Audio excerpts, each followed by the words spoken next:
I want to get your business up here in the front of this. You have a new TV show. Yeah, most valuable partner. What channel is the show again? Go 90. It's for Go 90 with Verizon. Yeah, Go 90. Yes. And it starts. It started on the 27th. It's already began. Month. Yeah, it started on the 27th of last month. The third episode just came out a couple of days ago. If a company or a brand thinks, I want Marshall Faulk, that's the guy I want.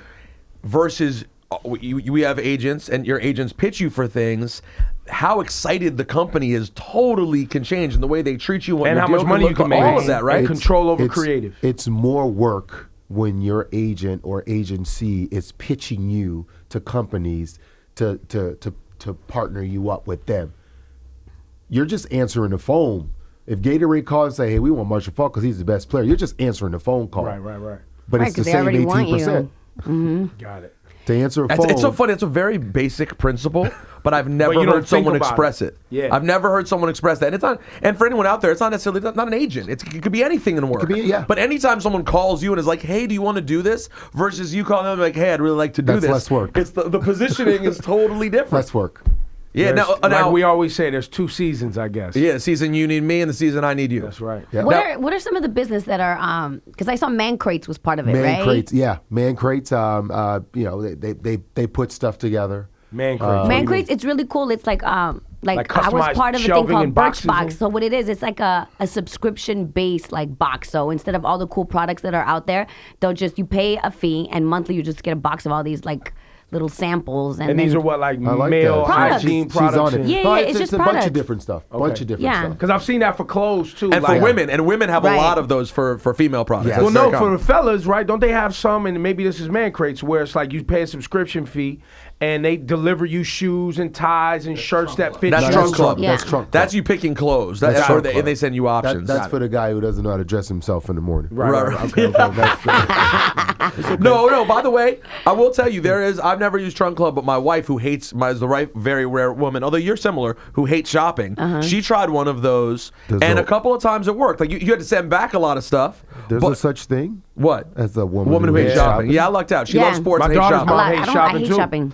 Hates shopping. Hates it. Like grocery shopping? No, like that I clothing shopping. She doesn't like clothing shopping. She just wants to Wow. go get what she Yeah. wants. Why don't you don't like it either, right? I hate going to malls or department stores. It just gives me anxiety. I don't like to deal with the people. Like when I go shopping, I know what I'm looking for and what I want. I go you straight to the married? store.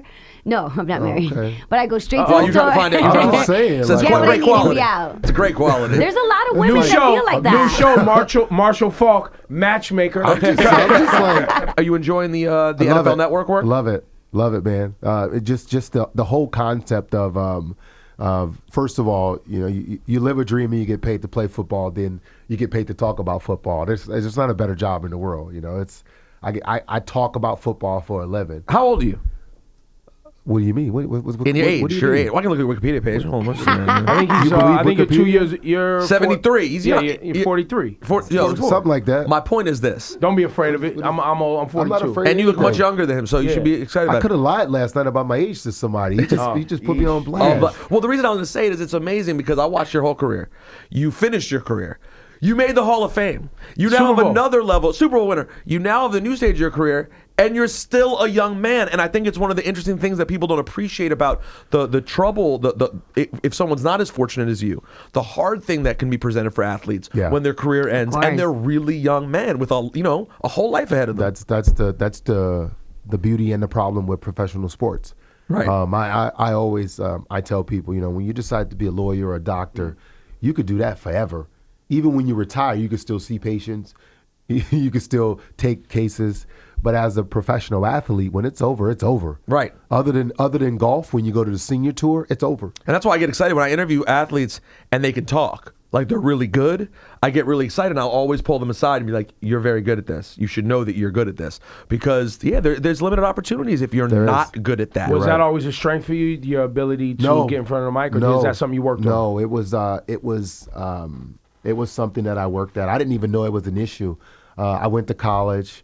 I left New Orleans, went to San Diego State. If you know anybody from New Orleans, we have a different dialect down in New Orleans. Yep. We speak Creole, slang, we speak in a different Southern, manner. yeah. And so I spent half of my freshman year with people asking me, what did you say?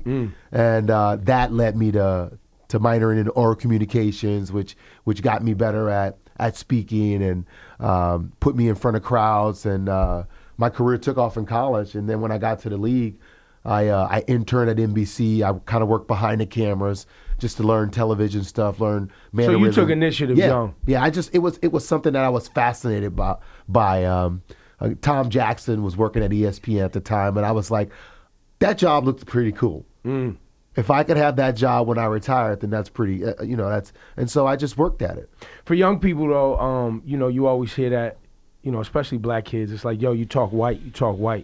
Do you find yourself with people you grew up with code switching back and forth between using proper grammar and still having your New Orleans dialect with family and friends? If I'm talking to my family, then I talk to my family like we talk. That's right. But I think some people are challenged by that idea that when you go out into certain arenas or you're doing certain jobs, the way you speak, there's a time and place for how you speak and understanding that time and place. Well, in reality, it's the ability to communicate.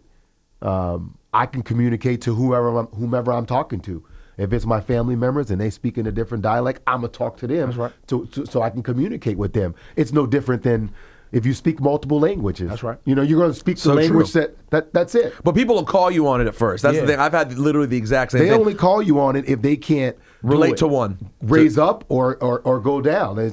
You have to be able to relate to whomever you're talking to or communicate I'll get tweets to whomever you're talking to. I'll get tweets every once in a while because I do this show on Hot 97 and I'm on ESPN Radio in the afternoons.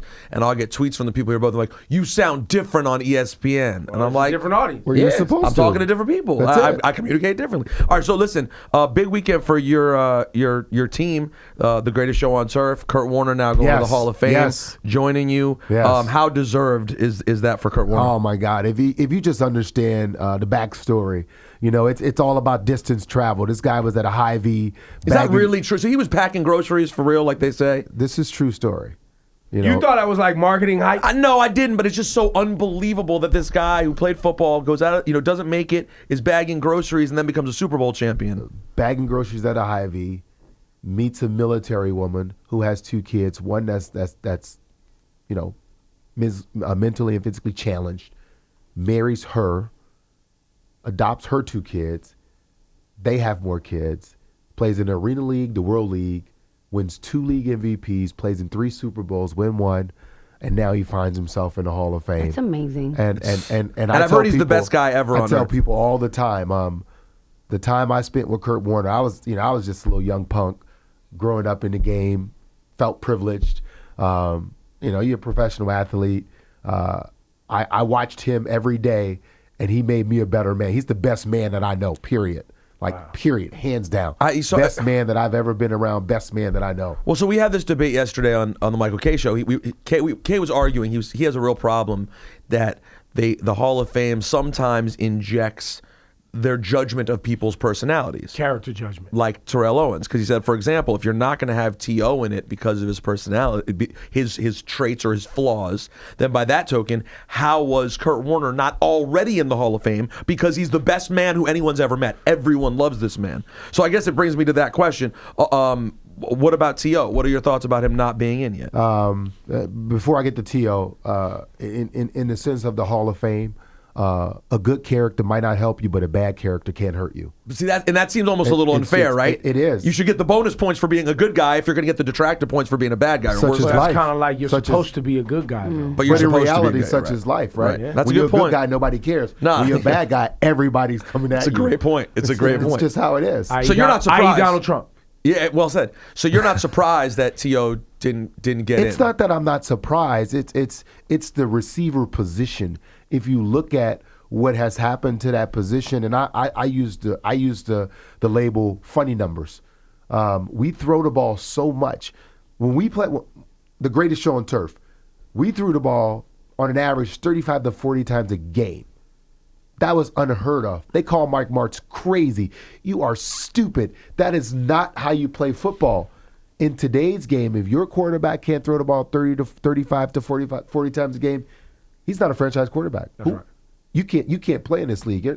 I think you're a game manager. That's what you are. You're a game manager. Kurt hit 4,000 yards like twice. Last year multiple players, Drew Brees, Kirk Cousins, all these hit 5,000. It's how yards. it is. Right. It's just how it is. How we played the game is like the standard that you have to be above now. But he's the second leading receiver in the history of the game. I'm not taking that away from him. I'm just telling you how people view the receiver position. So wait, funny numbers. That's just how they think they're skewed. Art Monk retired as the leading receiver in all categories. He's a Redskins and it fan. took him forever to get into the Hall of Fame. Andre Reed was like when going across the middle was sacrilegious. Yes. And he just got in. He just got in. This is just how it is. I mean, Marvin Harrison had better numbers than T.O., and he had to wait. So it's not just waiting, it's how you wait. And if you keep having like Twitter rants and stuff like that, it's not going to help. They hear you. So there is this league personality, character evaluation that the Hall of Fame and the NFL are looking at all times while you're playing, after you get done playing, and how you carry yourself as a representative of the league if we're going to adorn you with this jacket and this accolade. Without a doubt. Without a doubt. I mean, it's like and that's life, by the way, for those watching. Yes. I mean, that's everywhere you go in life. Yes, like there's when you walk into that room, you're looking at the pillars of what this league was built on. And what the NFL they want to stand for. This is not even the NFL. This is the Hall of Fame.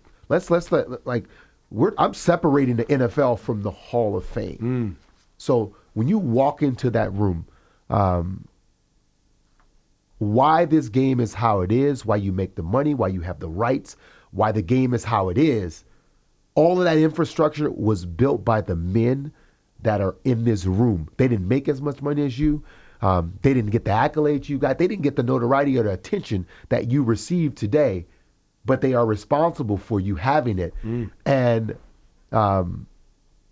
something was told to me when I came into this league. Guy said to me, hey, make sure when you leave that this league is better than it was when you came in. So, in essence, have respect for what was put before you and try to make sure that the guys coming up with you and the have respect opportunity for it. you've been given. That's it. And that's it. So sometimes when you get upset about things and how the league is and no fun league and all that stuff, there's a reason. And my advice to T.O. is be humble.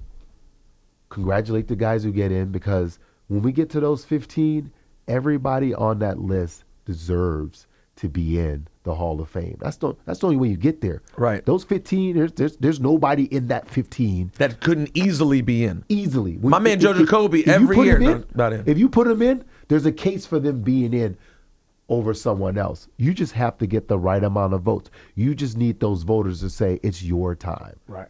And Terrell Davis, like that's my guy, man. I watch Terrell Davis inspired me to become a better player.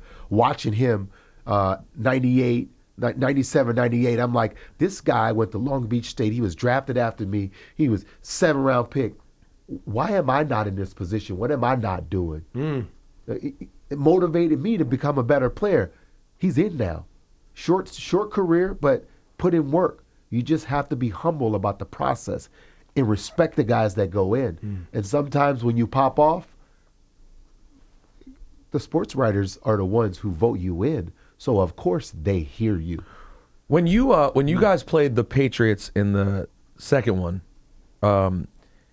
did any part of you imagine that you were playing the beginning of the greatest dynasty in the history of the game? Not at all. You could not. I think not only that we not know, that the fans not know. I don't even think the Patriots knew. I believe it's continued to evolve.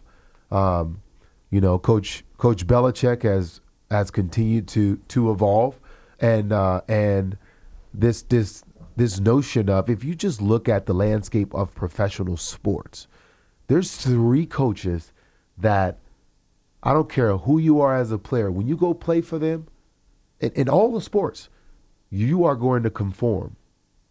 Popovich, Madden with the Cubs, and Belichick. They have the upper hand on players. I don't care how much money you make. But players want to play for them. No? Not always. Okay. Not at first, certainly, man. You can't put DeMarcus Cousins on the San Antonio Spurs and tell me that's going to go well. True. Right, you have to have a certain kind of personality. I'm just saying, it's just you. But if DeMarcus Cousins wants to win on a consistent basis, he wants to play for Popovich. See, now you're talking. Yeah, but he doesn't. He's not ready to try to win. What are you giving up? What are you giving up? Losing. Right. But what are you giving up? Sometimes notoriety, points, and all of that other stuff. Likes on your Instagram outweigh winning? Sometimes, I'm just telling you, when you go to those three teams, you take a back seat to team. Facts. And that's just how it is. Your numbers and all of that. I'm a fan of Tom Brady as a player, but I don't like him. Or, let me rephrase that. I respect Tom Brady as a player. That's fine. I just don't like what he represents, right? Which is... This is, by the way, the Patriots. The following statement's going to be a lot of injected personal bias, which I have as well. But it's okay. It's okay for you guys to have Belichick, that. I love as a coach. I don't like what he represents. Yeah, it's the fine. Patriots. It's fine. But here's the thing. And not the quality of the individual. Like, I don't know them, right? I don't know them. Tom Brady seems like a nice enough guy. Belichick is who he is, and they win. So I respect that. I just hate the Patriots. I didn't hate the Patriots until the Tuck rule happened to my Raiders. all right, Ebro, we don't have time. We don't have enough time with him. 14 years ago. No, Marshall. I see where this is. You see what I'm saying? Let's and pull the it. NFL at the time wanted to not the promote conspiracy theory. patriotism Yeah, the in patriotism. America. He believes so they it was- shunned my Raiders. Yes. In exchange for exalting this patriotic thing. Right. Post 9/11. Yes. Y'all don't see it? I think he needs a hug. No, he does. He bad. Y'all don't see it? No, It's I see plain it. as day. No, it's plain as day. It's happening again right now. It's happening right now with Trump. You Yep, see and it. now the Patriots That win was again. Bush. Yep. And now it's Trump. Now, speaking of presidents, Marshall, you got to go meet Clinton, correct? I didn't go. Oh, y'all just gonna gloss? Oh, hold on. Why didn't you go? I was busy. Are you serious? Yeah, You skipped going to the White House? Yeah. What? Do you remember what you were doing? I was busy. I had other stuff on my agenda. And you don't feel any way about that in retrospect? No, not at all. You do not have an interest in the presidency, or No, not at all. would you have been more interested during the Obama administration, or still not interested? I'm not racist. I hear you. No, it's not about that. No, but I hear you. Well, It's not about that, but the first black president is still an exciting thing that you may find more exciting. Okay, than, would you have won if you won the Super Bowl while Obama was president? not if I was busy. That's so interesting. Would you? So the players who aren't going from the Patriots because of Donald Trump, you stand by them. I don't see why not. I mean, it's their decision. It's politics, man. Politics is a game. It's a game, and it's played, and Trump played it better than Hillary. the Democrats and the Republicans, because the Republicans didn't want him either. Right. So, I mean, it's a game. If you were busy, you wouldn't have gone No, with Obama as president or any president for you. pretty if much. you were busy. Pretty much. Did anyone ask you about it at the time? Did anyone go, man, you didn't go meet the president? No, not at all. If there was social media, they would have been asking. I guess it's a different time. Or just family. Maybe. Family who's like, you didn't want to go meet the president? I mean, is that asking or is that trolling? Right. Right. Well, that's facts. My family would have trolled me though. Heavy. Like knowing your family was like, you didn't want to go meet Bill Clinton? So you're not into politics. Let's just call it what it is. So you really not into politics. No, not really. So Not yeah, because really. it sounds like you're sort of disgusted by the process or the politics The of gamesmanship politics, of it the all. gamesmanship of it. Yeah. Yeah, I mean, it's a game. That's all it is. It's a game. It's like, that's what it is. So you have much more respect for like the people who work in a community as opposed to being elected politicians. Exactly. I'm sure you're people- active, and based on your resume and the things I see, you're definitely active in the community and, Without a and doubt. local politics. Without for a doubt. sure. I'm all about encouraging and empowering our inner city youth. Just trying to get them on board to wanting more than what they see in their neighborhood. Inspiring them to try to not just have dreams but chase their dreams, because to be dreamless is nonsense. I mean, it's crazy to not have dreams. And to not chase your dreams is worse than that. Are you one of those give Trump a chance, see what he does for us? It's not about give Trump a chance. It's just understanding what the presidency is. The job. The job. And if we consider ourselves, a land of opportunity, so you're not anti-Trump? We're the best country. I'm not anti anything. I'm just saying, if he won, and I tried to explain this to people, when Obama won and the racist hate that was being spilled about not wanting a black president, if you are not giving Trump a chance, you're just like those idiots. He won. So now we have to unite, get behind him, and let him either take us up or take us down. Well, but I'm not for that. I'm not going to unite. We have to go one way or the other. We have to go one way or the other. I mean, we're going. I can't. And if we don't unite, then we're automatically going down. I think once the president wins, I believe that if you are critical of the individual that has the job, voice your criticism, because you can't. Now they have the job, right? Their job is to do the job. If we're not critical of the individual, his appointments, his executive orders, et cetera, we can't just stand by blindly and be like, look, I'm supportive. If that's where he thinks the best path is, I'm supportive. I don't believe that that's American. But you can, as we always say, I don't want him to not get people jobs. Right. Absolutely. You root for success. But that doesn't mean it's hard to not be critical. The path to success is generally where the disagreement is. Right. You mean like we don't want people from these countries where I don't have hotels to come to America? Well, here's my question. Tell me, what president has done something for you directly? Directly for me? Yes. Personally? Yes. I would have to say only because of my tax bracket today and at the time when I got in radio was Clinton, because of what he did for radio companies and their ability to go public, so I was able to get a job directly. What about LBJ? Pretty directly impact a lot of people's lives too. Yeah, okay. I mean, going that far back, but I wasn't alive. You weren't alive. I wasn't alive. So you feel good about Clinton, right? At the time, there's things I didn't like, obviously, right? In retrospect, there's things I didn't like that affected my dad, like 3 strikes and mass incarceration and shit that happened under Clinton, right?